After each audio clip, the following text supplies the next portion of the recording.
거룩하신 하나님 아버지, 오늘도 주 예수 안에서 성령의 역사하심으로 말미암아 아버지의 뜻을 잘 깨닫고 증거할 수 있게 하시되, 특별히 이처럼 아버지 말씀을 녹음하게 하사 만인에게 듣고 정말 저들이 주 예수를 믿고 하나님께만 영광 돌릴 수 있는 모든 기기가 되게 하여 주시니 참으로 감사합니다. 아버지, 녹음이 끝나는 그 시간까지 오직 성령께서 인도하시고 주관하사 말씀의 지혜와 지식과 능력을 더하여 주시옵소서. 감사드리며 예수 이름 받들어 기도합나이다. 아멘.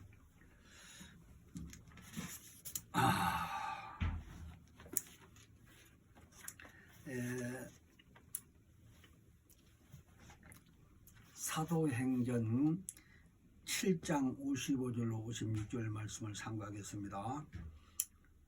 스데반이 성령에 충만하여 하늘을 우러러 주목하여 하나님의 영광과 및 예수께서 하나님 우편에 서신 것을 보고 말하되, 보라, 하늘이 열리고 인자가 하나님 우편에 서신 것을 보노라. 아멘.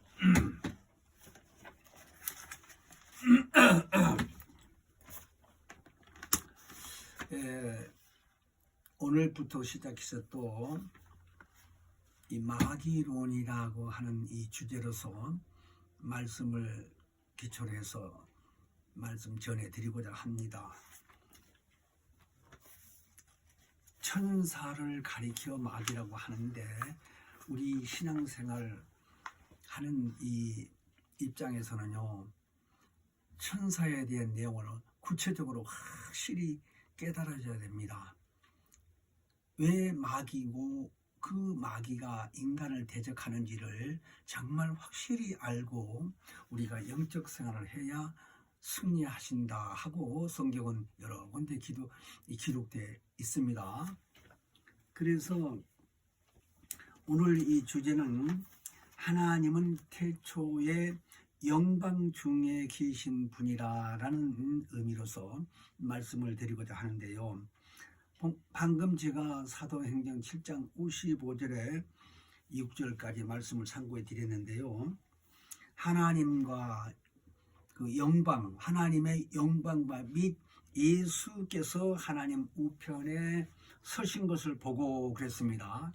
그러니까 스데반 집사는요, 예수님 승천하신 후에 성령 충만하여 예수를 증거하신 분입니다. 그런데 구약 성경에 대해서 아브라함의 하나님, 이삭의 하나님, 야곱의 하나님이 우리 조상들의 하나님이라고 기록되어 있는데, 그때의 아브라함에게 보여주신 그 하나님은 여호와 하나님이라고 해서, 여호와 곧 천사가, 여호와의 사자라는 천사가 와서 아브라함에게 또는 모세에게 이렇게 쭉 이렇게 이삭이고 야곱이고 다 함께, 구약 시대는 한마디로 여호와의 사자인 천사라는 이 영적 존재로서 이스라엘 민족에게 나 여호와는 이렇게 기록을 하게 하셨습니다. 그러니까 현재 우리가 그 천사들로 하여금 전해주신 이 율법을 통해서 우리가 하나님을 섬기는 의미가 아니고, 하나님의 아들이신 예수 그리스도께서 이 땅에 직접 오셔서 아버지의 말씀을 그 입으로 하신 모든 말씀이 진리요 복음이라고 한다 하는 것이십니다. 그래서 이를 방해하고 이를 믿지 못하게 영적 존재로서의 우리 이 믿는 자들에게 괴롭히며 장애하는 존재가 곧 마귀와 그의 사자들이라 하는 겁니다. 그러니까 우리하고 완전히 대적이 되는 것이죠.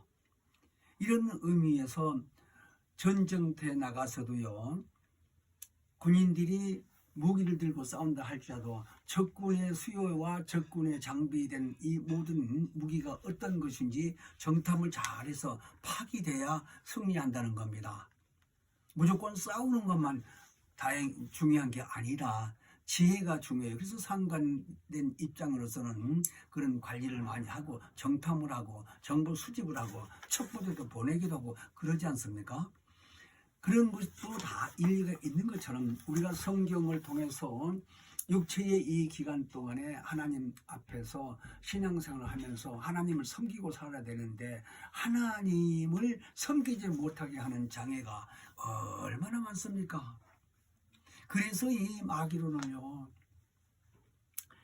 기독교인들이 누구나 막론하고 다 깊이 깨닫고 예수 이름을 소유한 우리에게 하나님은 우리에게 어떻게 권세를 주셨는가를 잘 깨닫고 소유해서 승리하는 삶을 살아야 되는데 모르기 때문에, 한마디로 성경을 모르기 때문에, 왜 지가 이런 말씀을 드리면 남을 무시하는 걸로 들릴지 모르겠습니다만 그런 의미가 절대로 아니고요. 제가 장로교회, 이 지금 성락교회 와서 신앙생활을 하기가 한 30여 년, 40여 년이 지금 다 돼갑니다. 그런데 그러기 전에 장로교회에서 신학교도 해봤고요. 해봤다는 말이 정말 참 나이가 들고요. 늦게 신학교를 이제 가다 보니까 왜 직장 생활을 하면서 하나님이 어떻게 살아계신 분이고 어떤 분이신가를 확실히 알기 위해서 궁금해서요. 그러니까 예수 믿기 전에는 무당집, 절에, 점쟁이 이런 사람들을 상대로요, 우리 가족이 그렇게 살았습니다. 제사도 중조 할아버지까지 내가 3대 독자이기니까 8분을 지내요. 8분 우리 가정에서 1년이면. 그런 입장으로 살다 보니까 집안 문제로 인해서 무당집 점쟁이를 자주 찾았어요. 부끄럽고 창피하지만 그때는 살려고 그렇게 한 거예요. 그러다가 이제 교회를 나가게 돼서 너무 모르는 게 많아서요. 신학을 가가지고요. 나는 알기 위해서 질문하는 겁니다. 강의가 끝나고 질문할 내용이 있느냐고 물어볼 때고 난 질문했어요. 그런데 삼위일체라는 말이라든가 세례라고 하는 말이라든가, 물론 세례라고 써졌죠. 근데 애기들이 이 세례라는 말은 없는 것 같아요. 나 성경을 꽤 읽어봤는데 그때요. 그래서 어디 있느냐고 질문하고 하다 보니까 그들에게는 반역하는 입장이 된 거예요. 그런 경험도 많이 해봤어요. 그리고 교회 안에서도 궁금한 걸 많이 묻다가요, 장로님들한테 혼나기도 하고요. 따지는 걸로 막 야단치는 거. 따지기를 뭘 따져요, 모르는 놈이. 배우려고 여쭤보는 거지. 그럼 모르면 난 모르니까, 거기까지는 모르니까 내가 이 다음에 알아서 가르쳐준다면 얼마나 좋아요. 그런 분을 내가 못 봤어요. 그래서 하나님 불공평하다고 기도하러 가가지고 새벽기도 가서도 원망을 많이 하는 기도를 했습니다. 하나님, 저 선보험교회에 있는 누구누구 목사는 저렇게 훌륭하게 사용하시면서 왜 나는 안 가르쳐 주냐는 식으로 많이 따지는 식으로 기도를 했다니까요. 지금 생각하면 창피하고 우습지요. 근데 지금 성락교회에 와서 한 40여 년 동안 신앙생활을 했다고 그랬습니다. 그러니까 여기 와서 궁금한 게 다 깨닫게 되니까요, 얼마나 감사한지 몰라요. 그거를 다 설명을 하려면요, 1, 2년 가지고 되겠어요? 그래서 제가 이미 태초에 스스로 계신 하나님이 신이시요 영이시고 하는 의미로부터 시작해서 그분의 영광에 대해서 우리 원로 감독님 시몬을 통해서 훤히 교재도 써줬고 공부를 해서 알게 된 입장에서요, 거기로부터 시작해서 강의를 했지요. 한 17분이나. 그 다음에 성령에 대해서도 한 40분 했어요, 지난번까지. 그리고 이제 마귀론에 대해서도 한 30분 정도는, 그것이 다가 아니에요. 하도 양이 많으니까 조금 감추는 것도 있고 그렇습니다. 또 이것이 끝나게 되면 또 인자를 누구라고 하느냐는 이 내용도 할 생각으로 지금 좀 단축해서, 하도 힘이 들어서 저도요, 정말 힘들어요. 아니, 공부하지 아니하고서 강의할 수 있겠습니까? 아니 그 전에 잘 알던 것도 지금 생각이 잘 안 나요. 그것도 반복해서 해야 돼요. 공부하고 또 이렇게 이제 우리 가정에서 이제 우리 아들이 이 다음에 일을 후손들을 위해서도 해야 된다고 자꾸 그러니까 억지 춘향이로 따라가다 보니까 엄청 힘들어요. 솔직히 앉아서 공부한다는 게 그렇게 힘들어요. 그러나 어떻든 하나님의 뜻으로 저는 알고 하겠습니다. 할 수 있는 데까지는. 그래서 요한복음 17장 22절에서 보면요, 예수님이 직접 말씀하신 중에 뭐라고 말씀하셨는 거지? 내게 주신 영광을 그랬습니다. 예수 자신에게 주신 영광을 저희에게 주었사오니 우리 믿는 자들에게 주었다는 겁니다. 그래서 이는 우리가 다 하나가 된 것 같이 저희도 하나가 되게 하려 하십니다 라고 얘기를 쭉 하시면서 24절에서는요, 아버지여 내게 주신 자도 나 있는 곳에 나와 함께 있어 아버지께서 창세 전부터 나를 사랑하심으로 내게 주신 나의 영광을 저희로 보게 하시기를 원하옵나이다. 아, 이거 깊은 의미죠. 그러니까 예수가 이 땅에 인자로 오셨을 때 하신 말씀이거든요. 그러니까 창세 전이라고 하게 되면 아니 우주 창조 하늘과 땅 이 모든 것을 만들기 이전에 하나님 품속에 말씀으로 인격으로 인자로서 오시기 전에요. 로고스로 그 안에 계셨다는 거예요. 요한복음 1장에서 보면요. 요한계시록 10장에도 로고스란 말이 피 뿌리는 옷을 입고 있는 그 이름이 곧 하나님의 이름이라고 했는데 그 하나님의 이름이란 말이 로고스라고 밑에 써졌어요. 그래서 요한복음 1장 1절로부터 같은 의미라는 거예요. 왜? 요한이 같은 내용을 썼으니까요. 요한복음이고 요한 1에서 오고 뭐 다 요한계시록 요한 사도가 썼잖아요.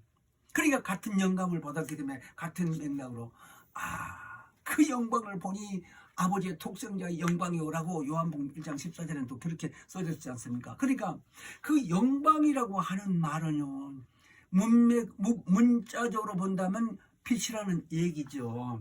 글자가 빛광이니까요. 빛이라는 말이거든요. 그런데 그런 의미가 아니고 이 세상에 사는 우리가요, 전기불도 빛이요 태양도 빛이 아니겠습니까? 이런 피조된 것은 언젠간 종말이 온다 얘기입니다. 그러나 하나님이 영광 중에 계시다고 하는 의미는 이런 피조된 빛을 말하는 게 아니라 다른 말로 하자면 하나님의 성품, 하나님의 속성, 하나님의 말하자면 본질이라고 하는 거예요. 뗄래야 뗄 수가 없는 하나님의 본질. 그래서 그 의미를 우리 시몬께서는요, 그 의미를 영광에 대해서 쫙 나열을 해놓으시고 기록한 책들을 보면요, 너무너무 신기할 정도예요. 그래서 성경에 기록된 모든 것이 이제 하나님의 속성으로서 예수가 오서 그 입을 통해서 말씀을 하셨는데요. 특별히 여기서 말씀드리고자 하는 것은 하나님의 의와 공의를 시편 89편 14절에 쭉 보면은요, 하나님이 의와 공의를 그 보좌의 기초로 두셨다라는 겁니다. 그러니까 우리가 집을 지을 때에 기초를 파고 기초를 튼튼하게 해야 건물이 잘 올라간 것처럼 지금 공사하는 시대는 이 시대는요, 아파트고 큰 건물 지을 때 보면 얼마나 깊이 합니까? 저 속에 그냥 쇳덩어리 같은 이런 말뚝도 받고 기초를 얼마나 튼튼하게 합니까? 그러니까 30층이고 40층이 올라가는 이 아파트가 서 있지요. 그런 의미로 생각하면 우리가 하나님 그 보좌에, 그러니까 왜 의와 공의를 기초로 두셨을까 하는 의미를 우리는 잘 생각을 해봐야 돼요. 그러니까 하나님은 그 우리가 성경을 배우며 예수를 믿고 신앙생활을 했을 때요, 전지전능하다, 뭐 무소부재하시다, 안 계신 곳이 없다 이 말이죠. 이런 의미로 봤을 때 그럼 우주보다 지구보다 더 크냐 이렇게 생각을 많이 해요, 사람들이. 그런 의미가 아니고요. 아까 이 빛이라고 하는 말, 영광이라고 하는 의미는요, 무소부재하시다는 말이 지금 지구가 아무리 크다 할지라도 우주 안에 있고, 우주가 아무리 크다 하더라도 우주 밖에 저 하늘 안에 있는 겁니다. 내가 다 확인을 안 해봤지만요, 성경을 통해서 배우다 보니까 너무 신기한 거예요. 이 우주도 떠 있잖아요, 공중에 말하자면. 자, 그런 쪽으로 얘기하려면 한이 없고요. 어떻든 하나님이 이렇게 영방 중에 계실 때에 계획하신 것을 하나님의 경륜이라고 하시는데, 그 뜻이 처음부터 끝까지, 그러니까 영원 전부터 영원까지 그 뜻이 이루어지고 그 뜻을 진행해 가시는데, 그거를 인간의 머리통으로 생각할 수가 없고 따질 수가 없는 거예요. 그러니까 태초 이전 영원 전부터라고 한다면 또 영원까지 영생한다 하는데, 그 의미가 이해됩니까? 우리 인간을 통해서 영생한다는 거예요. 요한복음 17장 3절에 그랬어요. 그러니까 영생은 유일하신 참 하나님과 하시면서 곧 그가 보내신 예수 그리스도를 아는 것이라는데, 그 영생이라고 하는 말은 그 신이신 하나님이 우리에게 생명을 주셔야 그 생명을 공급받은 자들에 해당되는 말이에요. 영생이라는 말이. 우리 살고 있는 목숨은요, 끊어지면 그만 사라지고 없어요. 그런데 이 안에, 몸 안에 영이 있고 혼이 있고 그렇지 않습니까? 혼이 내 의지예요. 그러니까 인격이 있다 말입니다. 근데 영하고 같이 이제 몸이 죽으면 빠져나오는데, 몸에서 빠져나오게 되면 그 영원 하면서 영혼이 항구적인 존재가 예수를 믿음으로 영생에 있고, 예수 안 믿는 사람들의 영혼은 소멸되고 없어지는 건 아니고, 그 영혼도 부활시켜서 심판한다는 거예요. 그러니까 자기 의지가 그 안에 있으니까 희노애락을 다 알고 뜨겁고 차가운 거 다 알죠. 그런데 그걸 아는 이 영적인 존재로서 영원한 꺼지지 않는 유황불못에 있는다고 생각을 한번 해보십시오. 성경 그렇게 써졌으니까요. 믿지 않는 자들은 저주가 바로 그거예요. 그런데 그것을 그렇게 하게 되게끔 애당초 하나님이 우리를 만들어 놓은 게 아니고, 누가 그랬느냐는 그렇게. 그래서 그거 말씀드리려고 막이런 강의를 하는 겁니다. 이거 깊이 알고 보면요, 너무너무 감사하지 않을 수가 없어, 하나님 앞에요. 그래서 우리는 이 하나님의 말씀을 통해서 꼭 알아야 될 게, 하나님이 태초에 영광 중에 계신 분이라고 그러셨는데, 이 사도행전 17장 24절에서 보면요, 하나님이 하신 일에 대해서 우주와 그 가운데 있는 만유를 지으신 신께서는 천지의 주제신이 그랬습니다. 이 말씀을 통해서 성경을 다 설명을 하려도요, 만유라면 이 우주 안에 큰 태양으로부터 보이지 않는 저 공기까지 이래서 모든 것을 다 포함해서 하는 말인데, 이 만유를 지으신 신께서는 우주와 땅을 말하자면, 또 우주 밖에 있는 하늘과 이 땅을 다 포함해서 하는 말인데, 그것을 지으셨다는 거예요.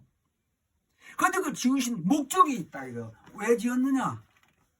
성경은 반드시 하나님의 후사로 되실 인자를 이 땅에 오실 걸 뜻을 전하시고, 그 아들을 상속자로 히브리서 1장에서 보면요, 세우시기 위해서 후사로 세웠다는 거예요. 상속자가 후사예요. 이런 의미에서 저 신들의 저 천사들이 있는 그 하늘, 그때는 이 우주도 없었고, 우주란 말도 없었고요. 이 지금 우주가 있는 이 범위가 다 그 하늘에 속해 있는데, 그 보좌로 기준해서 가장 먼 곳, 구덩이라고 하는 거예요. 그것이 나중에 이제 왜 우주가 됐는 걸 일단 말씀드리겠습니다만은, 그 하늘 보좌라고 하는 곳에 아까 말씀드린 대로 의와 공의를 기초로 두셨다고 했지요. 그러니까 하나님이 그 품 안에 있는 인자가 말하자면 사람으로 와서 죽으시고 부활해서 거기를 가야 되는데, 애당초 그런 계획보다도 처음의 계획은 직접 가기로 아버지는 뜻을 정했어요. 그런데 예수가 그 인격으로서 얼마나 겸손한지 내가 직접 아버지 품에서 거기 보좌로 가게 되면 아버지와 동등됨이 되기 때문에 나는 그렇게 하지 아니하고 인자로 가서 죽음을 맛보고 그리고 아버지께서 부활시켜 주시면 그 부활한 몸으로 거기에 들어가서 영원히 하나님을 섬기겠다는 뜻을 가지시는 것을 하나님 아버지가 보시고 의로 정하신 겁니다. 자, 그 인자에 대해서는 거기까지만 얘기해 놓고 그 보좌에 이제 의와 공의를 두신 하나님께서 여호와 사자라는 그 천사들 중에서 가장 으뜸이 되는 천사라고 하여야 될까요? 그래서 그 천사로 관리를 하게 했는데 또 다른 천사, 말하자면 많은 천사들이 있는데 말하자면 군대 역할을 하는 천사들도 있고 음악의 천사들도 있고 이렇게 그룹이 있는데 음악의 천사들로는 루시엘 천사가 최고의 왕이라는 거예요. 말하자면 왕이라기보다도 최고의 지휘자라고 하면 되겠죠. 그런 그 루시엘 천사가 거기서 그 보좌 앞에서 여호와의 사자라는 천사가 그거를 관리하고 있을 때 영광 중에 있는 것을 보고요, 마음이 자기의 탐욕이 생긴 거예요. 그러니까 이사야서 14장 12절 이하에나 에스겔서 28장 12절 15절 이런 구약 성경에 보면요, 그런 내용이 써 있는데 그 내용이 마침내 하나님 의와 공의 앞에서 그 기초로 둔 그 앞에서 풀이가 된 거예요. 생각하는 것 자체가 그 루시엘 천사가 행동이라고 옮긴 것도 아니고 생각만 한 거, 그걸 여호와 사자가 관리하고 있는 그 보좌를 보고 너만 거기서 영광 받느냐 해가면서 내가 거기 올라가서 높은 그 자리에서 나도 내 보좌를 넓히겠다 하는 식으로 하면서 지극히 높은 자와 비길이다 대길에게 벗다 하는 생각을 가진 거예요. 말하면 그걸 불이라고 그랬다 이거요. 에스겔서 28장 쭉 보면 그래서 하나님이 그 마음을 보시고 그 생각을 본 거예요. 행동 취하지도 않았는데 그 생각을 보신 하나님께서 그곳에서 기준에서 가장 먼 곳 구덩이 곧 음부라고 하는 끝에 가장 먼 끝에다가 던진 것이 지금 우주가 된 거예요. 말하자면 그러니까 그 음부라고 하는 것은 이렇게 뭐 안개가 낀 것처럼 갸욱하게 안개가 끼고 그렇게 생긴 것을 흑암이라고 그랬다 이 말입니다. 처음에 그 구덩이다가 거기서 볼 때는 가장 먼 곳에 말하자면 이 우주가 그 하늘 끝에가 이렇게 같이 있는데 그 거리상으로 가장 먼 곳이 그것이 음부였다 이게요. 거기 떨어뜨려 놓은 후에 다음에 이제 하나님이 이 우주를 만든 거예요. 그 가두어진 천사 루시엘 천사가 이사야서 14장 12절을 보게 되면 너 아침의 계명성이요 그랬습니다. 계명성이라는 말이 우리나라 말로 쓴 것이 그것이 루시퍼라고 하는 거랍니다. 원래 루시엘 장인 천사 장이라는 이 직분을 가진 천사가 그 불의가 들어서 떨어뜨림 받은 후에는 루시퍼가 됐다는 것이 마왕이라는 거예요. 그러니까 그 계명성이라고 써져 있어요. 자, 그 계명성이라는 그 존재가 천사 타락한 마귀인데 왜 마귀라고 하냐? 요한계시록 12장에서 쭉 보게 되게 되면요, 19절 보면 영을 잡으니 에뱀이요 마귀요 사단이라고 그래서 네 단어가 나오는데 다 같은 놈이에요. 창세기 3장에 보면 뱀이란 말이 또 있지요. 그 에뱀을 가리켜 하는 말이건데요. 일단은 용이고 뱀이고 마귀고 사단이 다 같은 이 존재인데 시대에 따라서 역사함에 따라서 그렇게 부르는 명칭이라고 한다고 생각하시면 됩니다. 자, 그래서 그와 함께 불의가 드러난 천사들, 성경에서는 3분의 1이라고 말이 있어요. 천사들의 그 타락한 천사들은. 그러니까 숫자가 얼마인지 모르지만 약 3분의 1에 해당되는 천사들이 가두어졌다는 거예요. 이 우주에 마귀와 함께. 그러니까 그들이 떨어뜨려진 이 상태에서 경계를 만든 겁니다. 경계 만든 것이 창세기 1장 1절로 2절을 보게 되게 되면 태초에 하나님이 천지를 창조하시니라 했을 때 이 우주를 만들었을 때 이 얘기입니다. 그러니까 우주를 만들어 놓고 흑암이 기쁨이 있고 공허하며 하면서 하나님의 신들은 수면에 운행하시다는 말이 이제까지 기록이 되어 있는데, 이 우주 밖에가 우물이 또 있다라는 거예요. 학자들도 그 얘기를 해요. 그리고 이 우주가 자꾸 팽창해 나간다는 겁니다. 직경이 고정되어 있는 게 아니고. 자, 어쨌든 이 우주를 가리켜 음부라고 하며 음부 안에 가두어진 그 천사들이, 그들이 인간이 있기 전에 가두어진 겁니다. 그러니까 그들을 가두어놓은 상태에서 창세기 1장 26절부터 시작해서 보면은 남자와 여자를 만들고 번성하고 그리고 땅에 충만하라고 이렇게 명하신 말씀대로 그렇게 진행해 가다가 어느 날 하나님이 아버지 그 뜻대로 진행해 가기 위해서 한 사람을 끌어다 에덴 동산 둔 사람이 바로 아담이에요. 그러니까 창세기 2장 24절 보면 남자가 부모를 떠나 이렇게 말씀하셨어요. 그러니까 부모가 있는 사람이요, 아담은.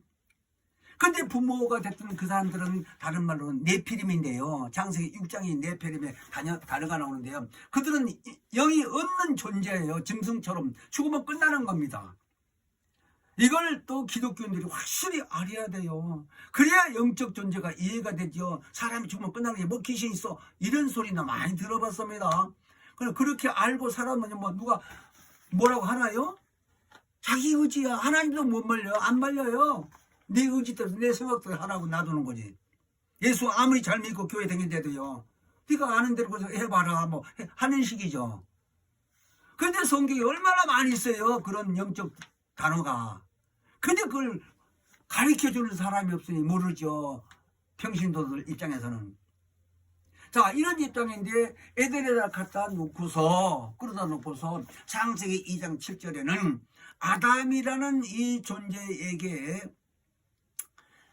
생기를 불어넣었다고 그랬어요. 생기를 불어넣는데 생기가 생영이 됐다, 사는 영이 됐다, 이렇게 말씀이 되어 있습니다. 그런데 그 아담이 영적 존재로서 인류의 최초의 시작입니다. 우리는 이걸 아셔야 돼요.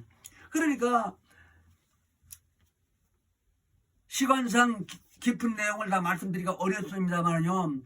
그러면 하와는 어디서 왔어? 하와는 부모가 어디서? 이렇게 말한다면요, 부모가 없어요.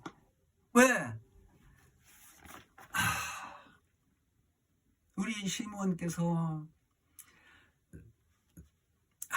이런 쪽 방향으로 또 쓴 내용을 보면요, 기가 막힙니다.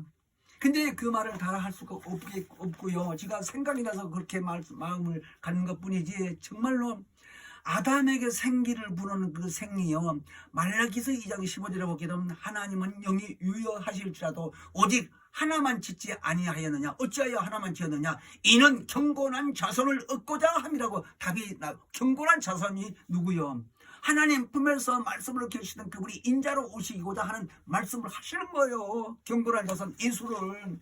그래서 하늘에서 하나님이 지으신 영을 아담에게 창세기 2장 7절에 부어 넣는데, 그리고 그때까지만 이 아담이라는 사람은 영이 들어가 있는 것은 영적 사람인데 홀로 이렇게 독초하는 걸 보고 하나님이 독초한 것을 좋지 못하다 하면서 배필을 돕는 배필을 지은다고 해서 잠재워 놓고 창세기 2장 쭉 보면요, 잠을 깊이 들게 해놓고 갈비뼈를 한 대를 취해서 만드는 사람이 하와라는 거예요.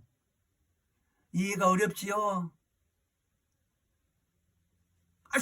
창세기 2장의 후미에 그렇게 써졌다니까요. 22절부터 쭉 이하로 28절을 보면 그렇게 써졌다니까요. 부모 떠났다니. 그리고 또 아담이, 남자가 말하자면 잠이 깨서 내 앞에 여자가 있으니까 이는 내 뼈 중에 뼈요라고 살주의 생이라 하면서 끌어들면 이건 내 거야라고 취한 거예요. 그래서 부모를 떠나서 남자와 여자가 같이 한 몸이 돼서 이뤘다 이요. 그러니까 여자가 생기요. 원래 하나님이 만드신, 아까 말라기서 2장 15절에 말씀하신 것처럼 하나님이 한 영을 만들었다고 하는 의미는 경건한 자손을 얻고자 라고 했어요. 그러니까 예수가 오시기 위해서 예수를 말하자면 받아줄 그릇을 만드는 것이 생기여 생명이 됐다라는 거예요. 그래서 그를 가리켜 산자라고 그래요. 산자 하와를 가리켜 여기까지만 얘기해 놓고요. 왜 그거 다 펼쳐놓으면 오늘 해가 져도 다 못하니까.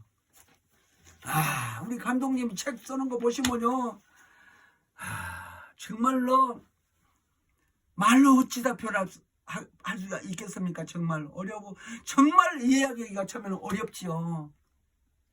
자, 그런데 그 생기가 하와가 태어난 겁니다. 그러니까 다시 말하자면 생기라는 그 생명을 아담에게 불어넣는데 그 아담하고 여자 갈비뼈를 취해서 만드는 그 사람하고 생기를 논하는 거예요. 말하자면 영을 논하놨다 이거요. 남자도 영이 있고 여자도 영이 있고 이렇게 쉽게 말하자면 하나를 영을 부어 넣는데 아담에게다가 이 논하나서 사람 몸도 만들겠다 여자로서 그래서 같이 살게 한 거예요. 그러니까 아담이 잠이 깨서 이는 내 뼈 중에 뼈요 내 살 중에 살이라고 끌어안겨 내 거야라는 거예요. 그래 두 사람이 한 몸에서 이제 아이를 낳고 장세에 오자 이런 쭉 보면 자녀를 낳았다고 했으니까 남자 아들 뭐 딸 다 낳겠지. 그래서 본색이었는데 그때로부터 아담 때로부터 영적 이 존재인 인간이 세상에 있게 됐다 이거요. 이거를 보고 창세기 3장에서는 뱀이 에덴 동산에 들어갔다 그랬습니다. 그래서 뱀이 에덴 동산에 들어서 하와에게 묻는 말이 에덴 동산에 있는 이 모든 선악을 알게 하는 나무의 실과를 먹지 말라 하시더냐라고 물었어요. 하와에게. 그랬더니 하와 대답이 만지지도 말고 먹지도 말라 먹으면 정령 죽는다고 했다 하니까 뱀이 뭐라고 그랬어요? 아니야. 너희가 먹는다고 죽는 게 아니고 너희 눈이 밝아져서 너희도 하나님처럼 될 것을 하나님이 아신다고 그렇게 알려주면서 유혹을 한 거예요. 하와가 다시 보니까 먹음직도 싫었고 보암직도 싫었고 탐스럽게 생기고 지혜롭게 생길 만큼 생겨가지고 욕심이 난 거예요. 야 멋있다 하고 앞에 가서 이렇게 만지다가서 따서 먹고 맛도 있어요. 그리고 먹고 쓰고서 자기 남편에게 아담에게 줬다 이거예요. 그랬더니 아담도 같이 먹게 됐다 이거. 근데 하나님 말씀하시기를 아담에게 너는 그 선악을 알게 하는 나무 실과를 먹지 말라. 먹으면 정령 죽으리라 그랬어요. 창세기 2장 17절에. 자, 그런데 그 먹지 말라는 명령에 불순종한 겁니다. 아담이 하와를 통해서. 그 하와는 뱀의 유혹을 받는다고 봅니다. 그 뱀이 아까 누구라고 그랬어요? 사단이요, 마귀요, 용이요 이렇게 얘기를 했죠. 요한계시록 보면 있어요. 두 군데나. 자, 그래서 그때로부터 이 아담이 에덴 동산에 유혹받은 후로부터 성경은 베드로후서 2장 10절에 보게 되면 누구든지 진자는 이긴 자의 종이라고 하는 거예요. 그러니까 이 우주 안에 무적행이 아니고 우주 안에 음부라는 이 곳에 그 마귀와 그의 사자들이 함께 같이 들어온 거예요. 인간이 있기 이전에. 아니 이 모든 산과 태양이 있기 이전에 흑암이라는 그 곳에. 그래서 자기들 거예요. 거기가 왕으로 있었던 임금으로 있었던 자가 곧 마귀라 이 말입니다. 그런데 그 아담이 있기 이전에 많은 사람들이 있었으나 영이 없는 사람들이기 때문에 상대가 안 되는 거예요. 영적 존재인 천사가. 자, 그래 거기까지만 해놓고 그래서 그 천사가 뱀으로 돼서 기어 들어가서 말하는 그때는 발이 있었다고 그러는데 어쨌든 에덴 동산에 들어가서 하와를 유혹해서 하와가 유혹받아서 먹게 됐다 이거예요. 그때부터 이 인간이 영적 존재이면서 마귀의 이 속해서 지배받게 됐다 하는 말씀을 드리려고 하는 겁니다. 결국은. 그래서 누구든지 진자는 이긴 자의 종이다 라고 베드로후서 2장 아까 19절에 말씀하신 것처럼 그런 실정에 대해서 그때로부터 인류가 종말이 될 때까지 번성될 때까지 꾸준히 영적인 존재가 실존하는 겁니다. 그래 누가 뭐래도 사람은 죽으면 바로 끝나는 것이 아니라 마음 안에 영이 있다는 걸 알아야 돼요. 그래서 천사인 그 마귀가 된 그놈에게 말하자면 유혹받고 사는데 예수님이 이 땅에 와서 구체적으로 알려줬어요. 요한복음 8장 44절에 보게 되면 너희는 너희 아버지로부터 욕심이 왔다고 그리고 너희 아버지로부터 너희는 거짓말쟁이 아버지라고 이제 쭉 하면서 와서 지배받는 걸 얘기를 하면서 또 요한일서에 보게 되게 되면 죄를 짓는 자는 마귀에 속하나니 마귀는 처음부터 범죄함이라. 그러면서 하나님의 아들이 오시면 마귀의 일을 멸하라고 하십니다. 그랬는데 예수가 성령의 역사로서 마리아를 통해서 이 땅에 오셔서 침례 요한에게 침례받은 후에 금식을 40일 동안 마치고 성령에 이끌림 받아서 광야에서 마귀 만난 내용도 있죠. 마태복음 4장에 보면. 그러니까 여기까지만 하고 마치겠는데 시간이 마귀를 만나서 하나님의 아들인 것을 증거가 됨으로써 마귀가 그 예수 앞에서 시험을 받고 도망갔어요. 이게 심판입니다. 그러니까 아까 저 하늘 보좌에 하나님의 의와 공의를 시편 89편 14절에 있는 그 말씀이 그 기초로 뒀다고 하는데 그 의 앞에서 그 공의 앞에서 마귀가 되기 이전에 루시엘 천사로서의 불의가 드러난 그 마음속의 생각만 보시고 하나님이 이 음부 안에 가둬뒀다 이거야. 그래서 세상 신이 되고 세상 임금이 된 것 그놈이. 그때서부터 인류로부터 아까 얘기한 대로 에덴 동산에서 아담의 후손으로서 전 인류가 영적 존재인데 영이 없는 존재는 노아 홍수 때 다 싹쓸이 없어졌어요. 짐승처럼 왔다가 끝나면 버린 거예요. 말하자면 그런 입장이고 흙으로 만들었으면 흙으로 가버리고 영적 존재만큼은 안 믿는 사람일지라도 다시 부활시켜서 지옥에 가게 되는데 이 천사들이 이제 무적행 가고 예수 다시 오실 때는 이 우주가 불끄덩이 된다 하는 겁니다. 그래서 우리는 예수를 왜 믿어야 되는 것을 잘 안다면요. 예수 믿고 천국 가는 것뿐만 아니라 이 땅에 사는 이 육체의 기간 동안에 능히 원수의 이 모든 것을 다 대적할 수 있는 권세까지 받은 거예요. 얼마나 대단한 겁니까? 사실 우리 인간이 흙덩어리로 만들어진 인간이 그래서 하나님이 우리 몸은 결국 흙으로 왔으니 흙으로 가고 창세기 3장 19절에 보면 그 안에 있는 걸 다시 취해간다는 말이 영을 회수해 간다는 말입니다. 아담을 내쫓아보내서도 그냥 버리는 게 아니라 너는 땀을 흘려야 음식을 먹게 된다고 하면서 마침내 취해 간다고 그래요. 취할 취자 회수해 간다 이거예요. 그런 의미로서 우리 인류가 이렇게 번성이 되고 살고 있지만 누구나 영적인 걸 모르니까 마귀가 우리를 어떻게 지배해. 마귀가 있어? 봤어? 네가 이렇게 따질 수밖에 없겠지요. 그러나 분명히 신앙생활을 하는 입장에서는요. 영적 존재가 우주 안에 얼마나 많은지를 성경에 기록된 걸 잘 보시고 깨달으면 됩니다. 그래서 오늘은 마귀론 시작을 했는데 첫 시간이니까 여기까지만 하고요. 앞으로 또 몇십 번 더 이렇게 최소한 30여 번은 또 해야 되는데 그까지 잘 들어보십시오. 영적인 생활이 훤히 보이듯이 이렇게 깨달아질 겁니다. 우리 다 같이 기도합시다. 정말 육체의 기한 동안에 예수 이름으로 하나님의 자녀의 권세를 받아서 우리 승리할 수 있는 삶을 살게 해달라고 예수여 하고 기도하겠습니다.